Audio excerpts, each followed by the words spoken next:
আসসালামু আলাইকুম। আমার আজকের আলোচনার বিষয় হলো ফৌজদারি কার্যবিধির ধারা ১০০ ধারায় কখন সার্চ ওয়ারেন্ট করানো যায় এবং সার্চ ওয়ারেন্টের পরবর্তী পদক্ষেপ কী, সার্চ ওয়ারেন্টে যদি কোনো ব্যক্তিকে পাওয়া যায় তাহলে কী করবে। ফৌজদারি কার্যবিধি 1898 সালে ফৌজদারি কার্যবিধির ১০০ ধারা বলা হয়েছে সার্চ ওয়ারেন্ট, অর্থাৎ এই ধারায় কে কে আপনার নালিশ করতে পারবে বা অভিযোগ দায়ের করতে পারবে বা কাকে আপনি খোঁজার জন্য বলতে পারবেন। সেখানে বলা হয়েছে মেট্রোপলিটন ম্যাজিস্ট্রেট অথবা নির্বাহী ম্যাজিস্ট্রেট। মেট্রোপলিটন ম্যাজিস্ট্রেট অথবা নির্বাহী ম্যাজিস্ট্রেটের কাছে যদি এর বিশ্বাস করার কারণ থাকে যে কোনো ব্যক্তিকে আটক করা হয়েছে, যে আটকটা একটা অপরাধের শামিল। কোনো ব্যক্তিকে আটক করলে সেটা একটা অপরাধের শামিল। যেই আটক অপরাধ হবে সেই পরিস্থিতিতে, অর্থাৎ যদি অপরাধ করে কোনো ব্যক্তিকে আটক করে রাখে তাহলে তাকে ওই ম্যাজিস্ট্রেট খোঁজার জন্য একটা ওয়ারেন্ট দিবে, পরোয়ানা জারি করবে। পরোয়ানাটা একজনের মারফত জারি করবে।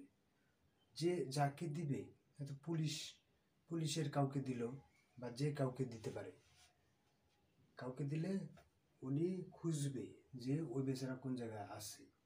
ওই জায়গাটা খোঁজার পরে যদি পায় তাহলে উপযুক্ত কোনো ম্যাজিস্ট্রেটের কাছে হাজির করবে। ওখানে লেখাও থাকতে পারে যে কোন ম্যাজিস্ট্রেটের কাছে হাজির করবে বা কার কাছে হাজির করবে।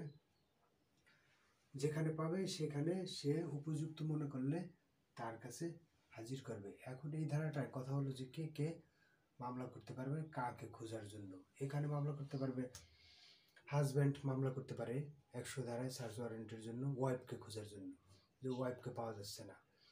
আবার ১০০ ধারায় মামলা করতে পারে যে আমার বাচ্চাকে পাচ্ছি না, আমার কোনো ব্যক্তিকে পাওয়া যাচ্ছে না। এরকম যদি কোনো পরিস্থিতি পড়ে যে 2 দিন ধরে 1 দিন ধরে পাওয়া যাচ্ছে না, কেউ অপহরণ করতে পারে, কেউ কোথাও নিয়ে যেতে পারে, এরকম যদি কোনো পরিস্থিতিতে পড়ে থাকে সেই ক্ষেত্রে শুধুমাত্র সার্চ ওয়ারেন্ট করে থাকে ১০০ ধারায় ফৌজদারি কার্যবিধি। এটি সাধারণত মেট্রোপলিটন ম্যাজিস্ট্রেট অথবা নির্বাহী ম্যাজিস্ট্রেটের কাছে যদি আবেদনটা করে তাহলে নির্বাহী ম্যাজিস্ট্রেট বা মেট্রোপলিটন ম্যাজিস্ট্রেট তার ক্ষমতা অনুসারে সেটা আমলে নিয়ে তদন্ত করার জন্য বা খোঁজার জন্য নির্দেশ দিতে পারে। সবাইকে ধন্যবাদ। আসসালামু আলাইকুম।